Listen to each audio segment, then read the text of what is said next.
Yeah, Friday! You have reached episode 23 of the Ranting Weight Watcher. I am your host, Donato Russo. I hope you enjoy the show today. If this is your first time here and you enjoy the show, please like, share, comment, and subscribe. If the podcast app you're listening to me on allows you to rate the show, please leave a 4-star or 5-star rating. Any rating you leave is appreciated. How's everybody doing today? Aren't you glad it's Friday? God, I'm glad it's Friday. Tomorrow's weighing day, and I'm looking forward to getting on that scale.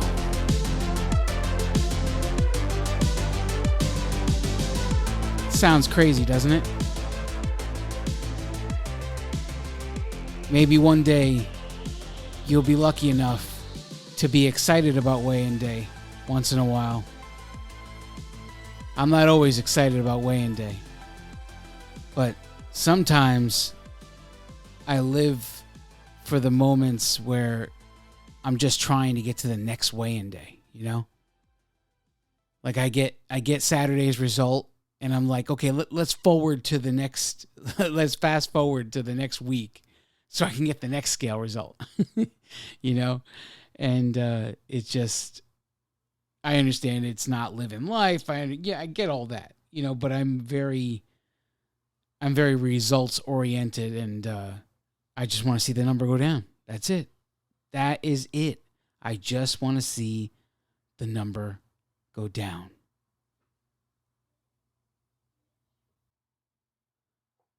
Let's get into this. Journey updates. Okay, guys, not a great week.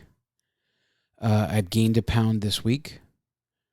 So my total so far for the month of January is minus 15.2 pounds. I have officially 1 pound to lose. See, what if this is your first time here, whenever I gain up any amount of weight, it then now becomes a short-term goal to make sure I lose all of that gain, and then I can go back to my other goals.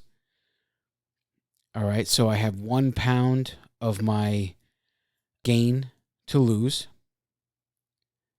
The total amount of weight I've lost since January 2019 is 110.4 pounds.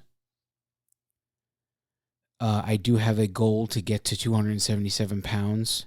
It is a small goal of mine. And this is the reason I have this goal is because I was 277 when I first started dating my wife. That's the first reason. And it is also the lowest number I achieved after having the gastric bypass surgery before I started to gain weight again. And so I'd like to get back there. So I have 8.2 pounds remaining to get to 277. I have 14.6 pounds to get to the next WW milestone, which is the minus 125 milestone. And my pounds to get to my big goal of losing 200 pounds is 89.6 pounds. So not a great week, but not a bad week either. I mean, I've had gains before, and, you know, I've said it before, it's funny.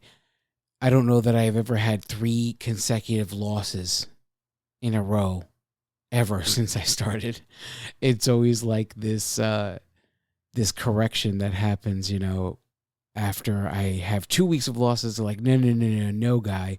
No, you don't get 3 weeks in a row. So I always end up having some kind of gain. And it's just like clockwork. I can't explain why. You see my tracker, it's like no different than the previous week. Only Saturday night is the only wild card meal. Every other meal is identical throughout the whole week, right? So if I eat 5 times a day, like I explained last week, that's 35 meals a week, and only one of them is different every Saturday. So, you know what? Whatever it is. The pound came on, and the pound will come off just the same. That's all there is to it.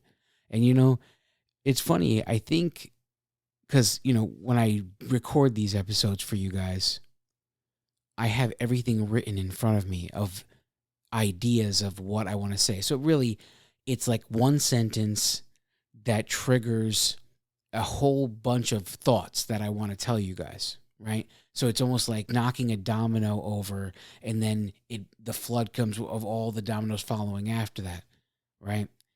And I think writing these goals down every week because I want the numbers in front of me.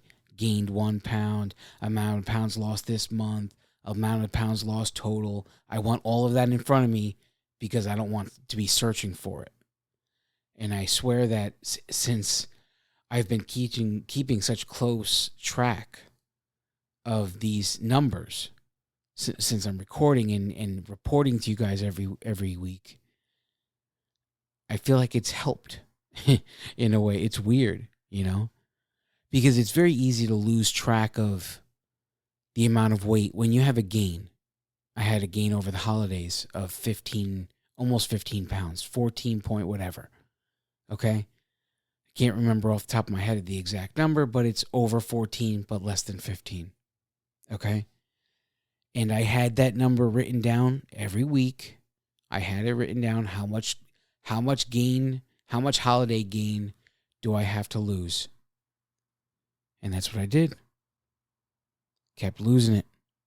And I would bring that number down, tick it down, and it eventually is gone now. And I think that really has helped keep my focus on what is important. Because it's very easy to forget details like, the total amount of pounds you've achieved. And when you start concentrating on other things, it becomes something lost in the system. So if you have a series of gains, let's say you reach 100 pounds lost, and then suddenly after that, you have a series of weeks where you gain, and now all of a sudden you're back to like 75 pounds lost. Now, sometimes the foresight or the hindsight to see that you had once been at 100 is overshadowed by the fact that you gained 25. And it cannot be so. You lost the 100, you gained some, but you will lose 100 again. If you did it once, why can't you do it again? Am I right? Who cares if you had a gain? If you feel like you need to make a change, make a change. If you want to keep it consistent to see if this gain is something that could turn into a trend, keep it consistent. Sometimes keeping it consistent is more important than making changes. And that's all up to you. I think in my past, I have always done things on an emotional basis where I make so many different choices based on what happens on the scale and make so many different changes where if I would have just kept my head on straight and stayed consistent, I probably would have ended up finding more success. And so that is where I decided this time around I would concentrate on consistency at all costs. Being consistent regardless of the situation so that I can eliminate anomalies. Because if everything is different every day of the week, how do you make changes? how do you know what went wrong? If every day of the week, every meal of the week is different, how do you know what went wrong? Well, obviously, if you have a binge eating issue, then yes, okay, that could be part of the problem. But if you don't, and it just seems like a normal week to you, but you've never done anything consistent, how do you know? Then the truth is you don't. And that brings me to today's topic, measuring success. How many different ways do you guys measure your success in this weight loss journey we're on? Now, just to list a few ways, we're going to go over that right now. Obviously, the scale is our measurement of success. Now, there have been many people that have said, well, the number on that scale doesn't define you. And I say, you're right. It doesn't define me as an individual, but it does define my financial status with Weight Watchers. Because as long as that scale says something other than goal and lifetime, I'm paying Weight Watchers to be a member. And my goal, one of my goals is to become somebody that costs Weight Watchers money, not someone that gives Weight Watchers money. Okay? So that is my goal. My goal is not necessarily a number on a scale anymore. It's to get to the point where Weight Watchers says, okay, you don't have to pay anymore. And whatever that number is, it is. And it'll be a wonderful day when I get there. And I will get there. So the scale, as much as it doesn't define us, it's still the measurement of success we need in order to achieve the status of I'm lifetime. I no longer pay Weight Watchers. I'm costing them money. I love the sound of that, by the way. Another way we can measure success, obviously, is measurements. You measured your chest, waist, legs, whatever you measure, right? You measured all that in the beginning, and then maybe you do it once a month after that. And that's another way to measure success. And there's no arguing with that number, right? Because you could physically see it. You wrote it down from the previous time, right? So as long as you're writing it down, no one can take those achievements away from you. Another way to tell you're successful, I've seen this happen in a number of people where the scale is not moving anywhere, but their clothes are falling off of them. Yeah, it's crazy how that works, right? The scale is not moving, but the clothes are falling off. So maybe you're not losing weight. Maybe the weight is changing. Maybe instead of fat causing the number to be at that, maybe it's muscle causing the number to be at the scale of what it is, right? So that's a reason you would want to be, or that's a reason why clothing would be a way to measure success. Consistency is also a way to measure success. If you set a goal for yourself, and I'm not talking about a weight goal here, I'm talking about like, okay, maybe you don't move at all, right? Maybe you just follow plan food-wise, but you don't want to exercise for whatever reason. And you set a goal saying, I'm going to walk 3 days a week for 20 minutes for 4 weeks. I'm going to do it every Monday, Wednesday, Friday for the next 4 weeks. I will not make any changes to this plan until the end of that 4 weeks. Or I will not make any changes to this plan until I have successfully completed 4 straight weeks of walking 3 days a week for 20 minutes. So if you make it to that 4th week and that 3rd walk is just about finished, you know you consistently walked 3 days a week for 4 weeks. You set a goal for yourself. You achieve that goal. It has nothing to do with the scale. It has to do with your abilities. So this certainly is another way to measure success. Well, maybe I couldn't do 20 minutes in the beginning. Maybe I could only do 15. So you do 15 for 4 weeks, and at the end of the 4 weeks, when you achieve that consistency goal, now we try for 20. And you do that again, 3 days a week for 4 weeks. And you don't stop doing it until it's consistent. So if you skip one, you would go on and keep going until it was 4 straight weeks. It would all basically reset if you skipped on it. Why do I tell you these things? I tell you because when I decided I would finally start moving, this is the exact decision process I went through. Because even though I had already lost 50 pounds, because my first 50 pounds was lost without exercise, it was very difficult for me to move. I didn't have the stamina. I didn't have the tolerance to move.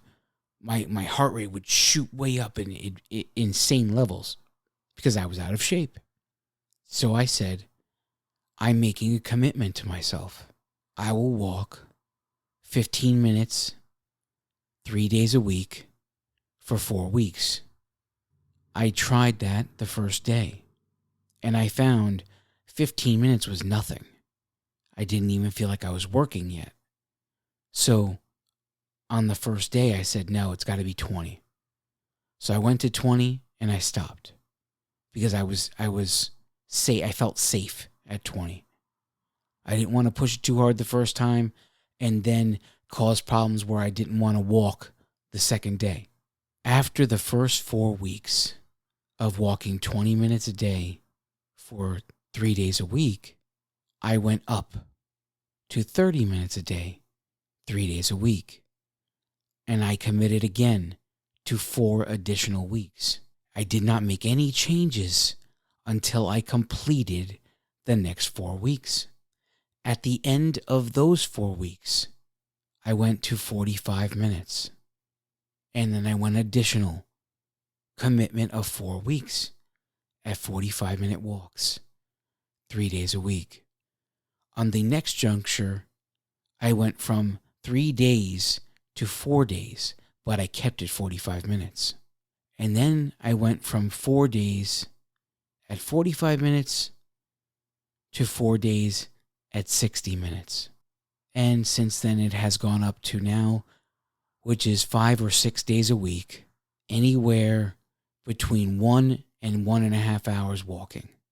And it doesn't have to be like this. I did it like this because it was time, measuring time was just my way of handling the fact that I could not go far, right?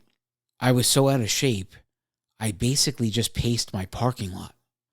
I walked outside at 4 o'clock in the morning, and I just kept pacing until 20 minutes was up. When 20 minutes was up, I walked back in the house.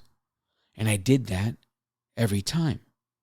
Finally, I gained a certain amount of confidence, and I was bored out of my mind of being in my own parking lot that I decided to venture out. And suddenly distance started to come into play. How far would I walk? How far did I feel safe walking? And I say that word safe. It's not like I felt like I was going to be threatened. I say feel safe meaning do I have the endurance? Because the last thing I wanted to do was like sit here and make a phone call to my wife. Oh, come get me. I can't make it back. You know? So I kept it small as possible. And every time those 4 weeks were up and it was time to make a change, I only got more excited because it meant I was doing these things consistently for 4 weeks at a time and I was achieving them. And I don't know that in my past I ever achieved anything like that. Now, once you're used to achieving consistency goals, and it's, in the beginning, it becomes a big deal, right? But eventually, being consistent is just part of the job now. You can't celebrate it all the time. It's just part of the job. So that's when you have to set another goal, right? So I was running out of ways to create new ways to measure success. And then I found something when I was dealing with a personal trainer. I found something called an in-body scan, or it's also called body composition scan.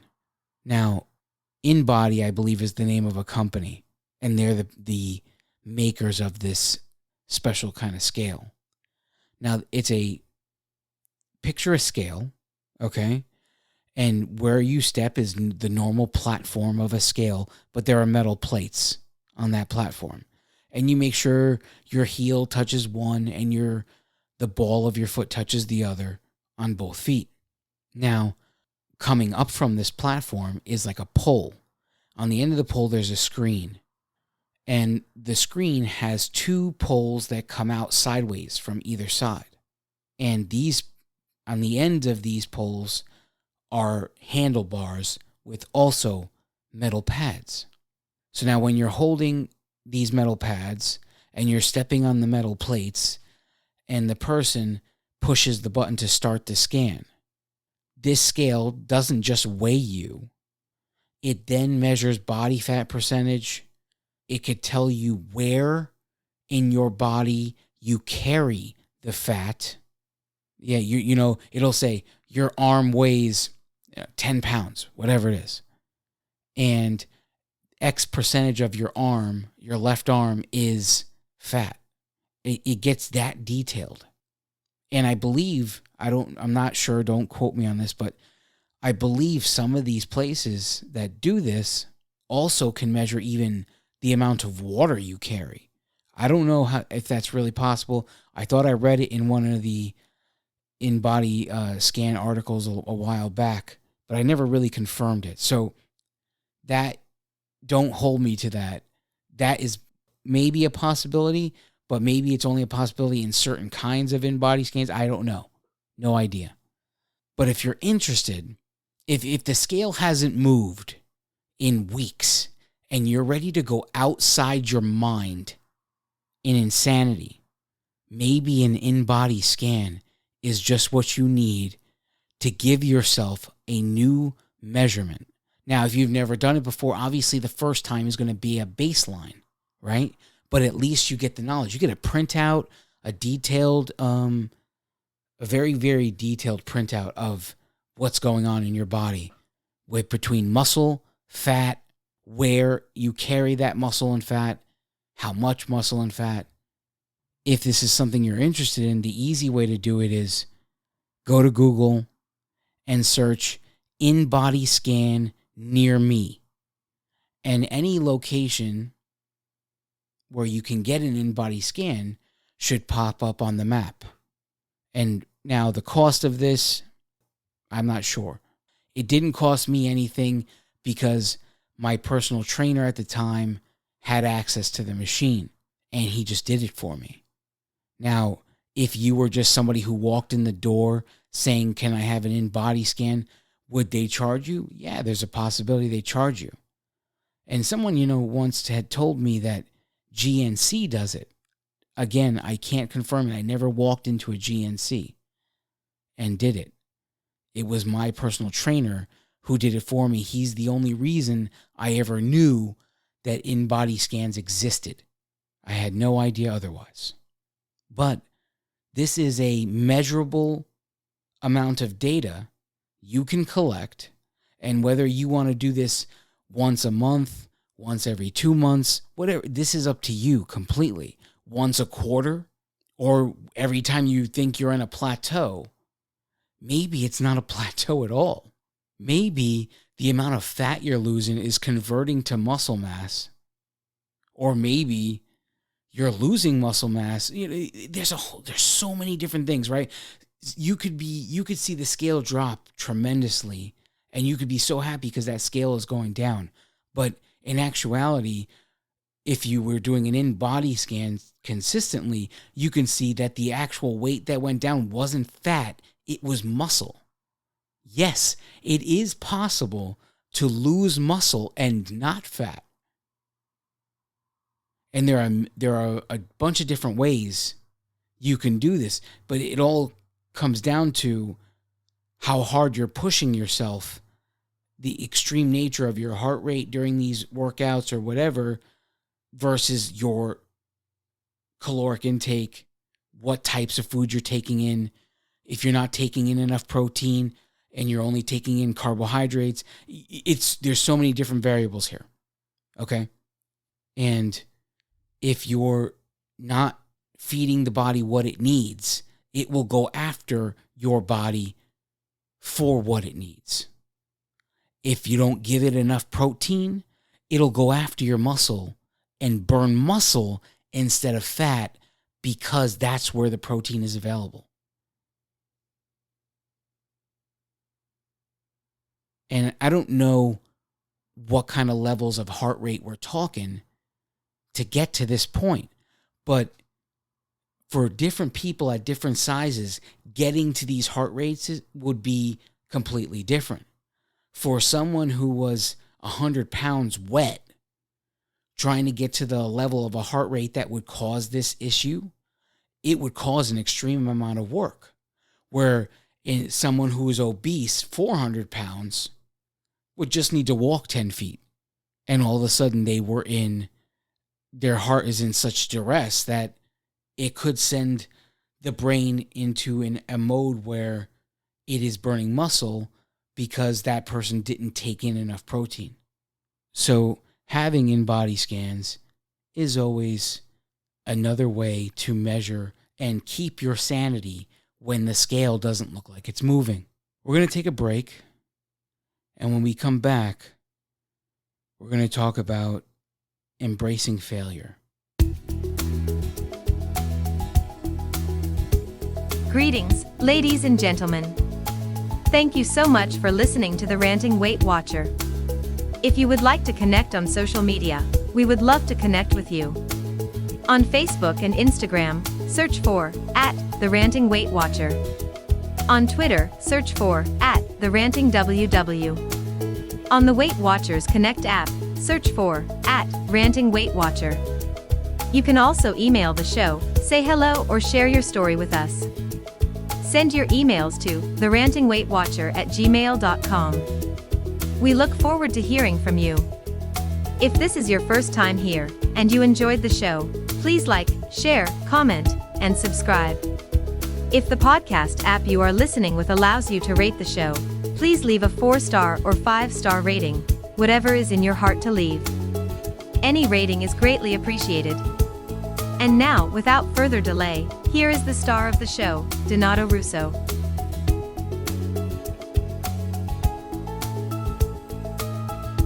And we are back.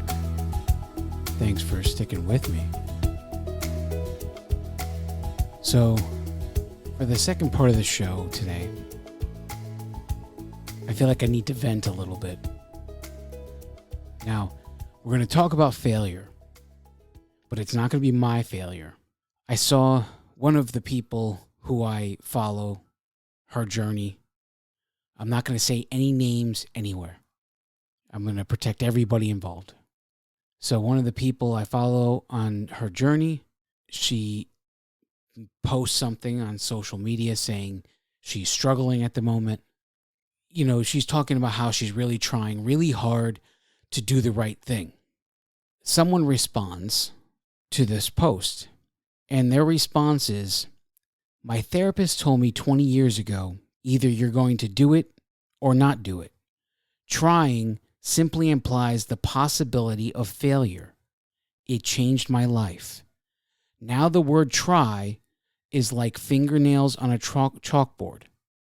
There's so many things about this that make me insane. They make me insane. And it's like, this almost reminds me of people that they seem to believe in heaven, but they never mention a hell. It's like heaven is there and everybody's going to make it. No, not how it goes. And so it's not exactly the same thing, but I'm going to get you there. Hold on. Stick with me. Trying implies the possibility of failure. So what are you going to do? Pretend failure doesn't exist? Are you going to try? Are you just never going to set a goal in the fear that you don't make that goal? Because then it would imply failure? What do? Just sit in the middle of the ocean with a boat with no oars and float and hope to make it there someday? I don't get it. I don't get it.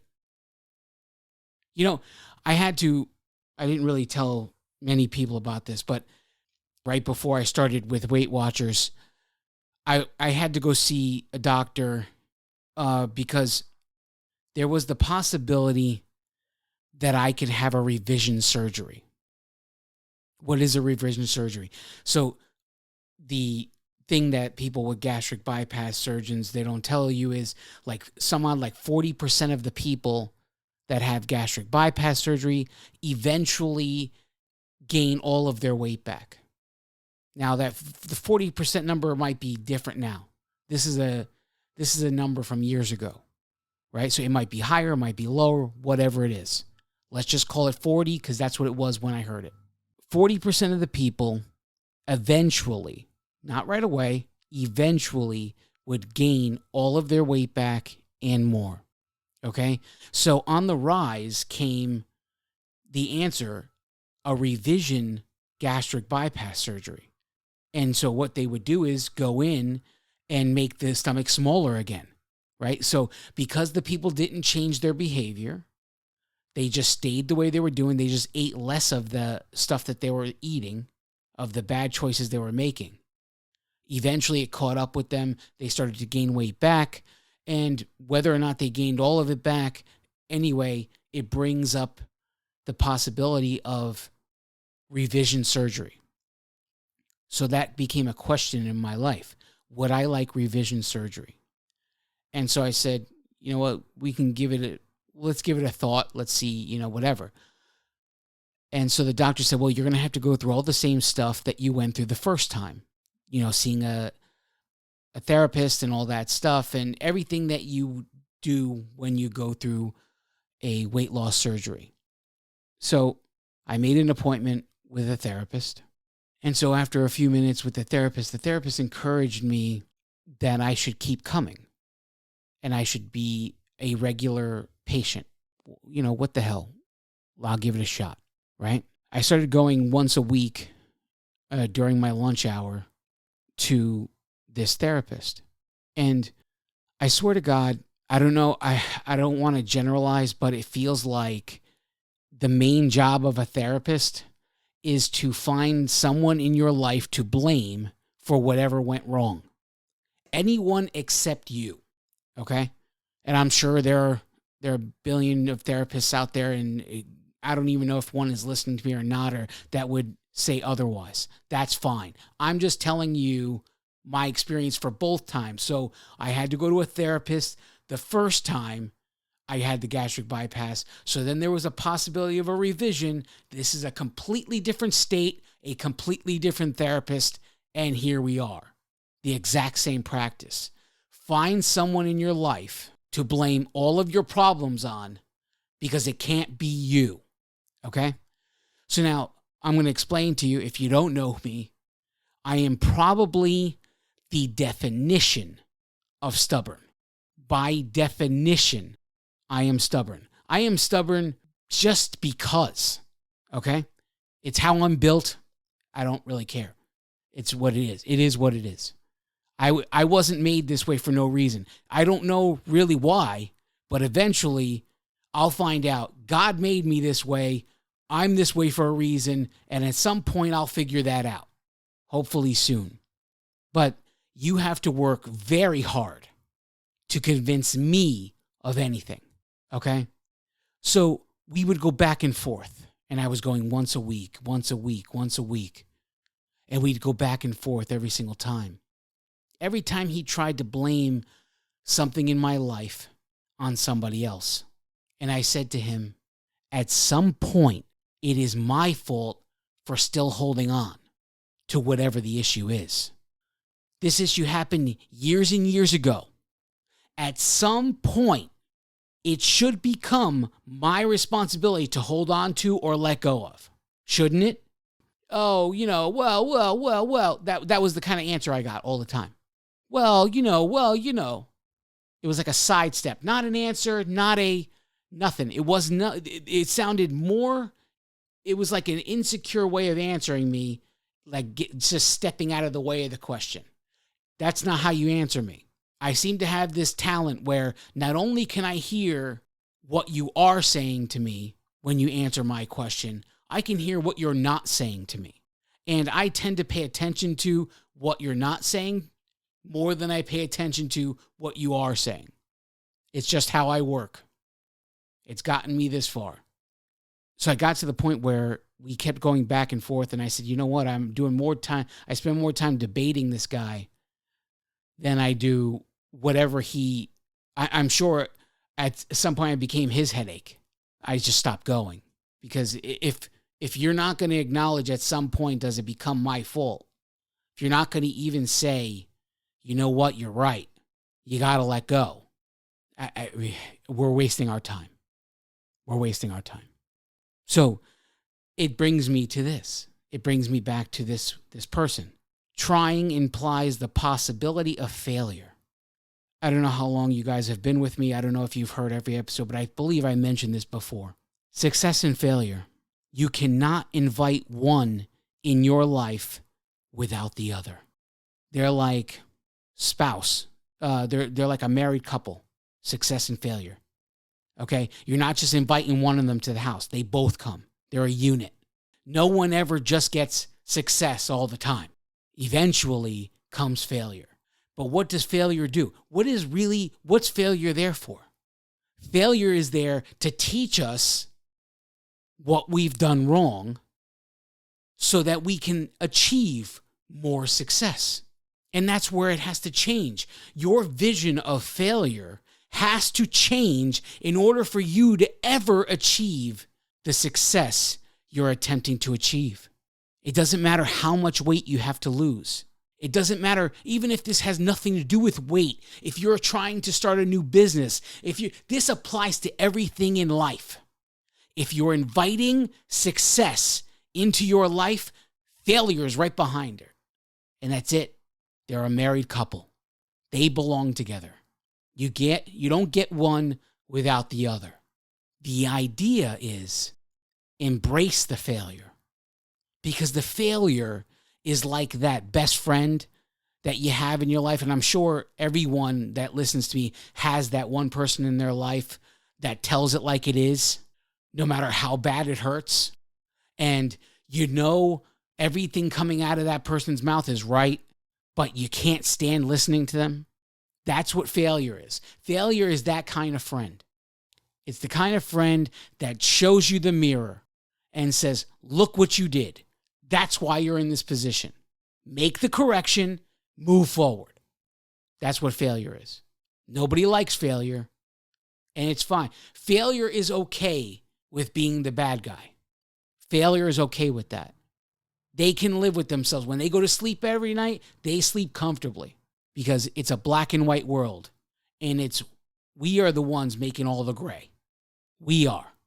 Until you embrace failure, you will never achieve the level of success. You may achieve some success, but you're not going to achieve levels to which you dream to achieve, regardless of what it is you're doing.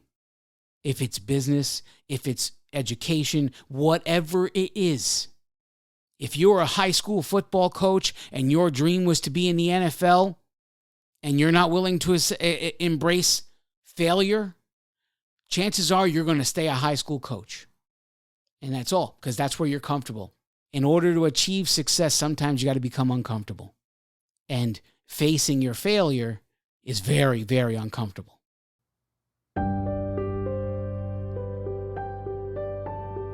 I hope you got something out of this. This person truly motivated me to lay it all on the line with you. It's so important to be honest with yourself in all of this. I'm not telling you to beat yourself up. But you know what? If you did something wrong, acknowledge that you did something wrong, correct the issue, and move forward. Nobody's perfect all of the time. Nobody. Anybody pretending to be is lying. They are lying. Anybody who looks perfect all of the time is lying. Because there's no such thing. There's no such thing as perfect. There was one perfect person that ever walked the face of this earth, and that was Jesus Christ. And the world crucified him. If you see someone that looks perfect and the world loves him, liar. Because the truth doesn't bring followers. The truth is the truth. It's not a popular thought. And if you're not willing to look at the truth of you, whatever your situation, whatever you're trying to do, it's not just about weight loss, it's about life. If you're not willing to see what you're doing wrong, how are you ever going to achieve success in whatever you're trying to do? You cannot do it. It is impossible. Embrace the failure. Embrace the teacher that is in failure. Because whatever you can learn from your failures, you can change it. It's not set in stone. Make the change, do what needs to be done, and achieve the success you've always wanted to achieve. It's as simple as that. It's at your fingertips, and all you gotta do is do the hard thing and rip the Band-Aid off. For once in your life, face the truth for what it is. Face the truth and achieve the success you've always dreamed of. Pretty simple.